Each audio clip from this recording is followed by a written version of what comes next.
How to recover deleted photos on Facebook.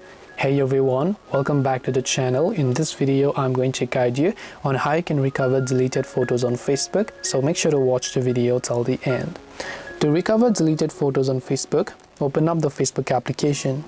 Then tap on the profile icon from the top left to come to your profile page. So right in front of you, I'll just go ahead and try to delete a certain photo here, right? So let me select this one for example. I'll tap the three dots option, then I'll tap on move to bin, then I'll tap the move option to delete it. Now, after I delete it, how do I restore it? To restore it from your profile page again, just tap on the three dots option here, then go to this option that says activity log and tap on it. Under activity log, at the very top you'll find many options. One of the options is recycle bin, of course.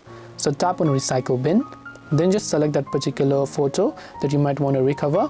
Then from the bottom, just tap on restore, tap on the restore button, and that photo will get successfully restored. Just so you can recover deleted photo on Facebook. Hope this video was very helpful. If you have got any questions, then feel free to leave them down below. Thank you for watching and see you soon in the next video.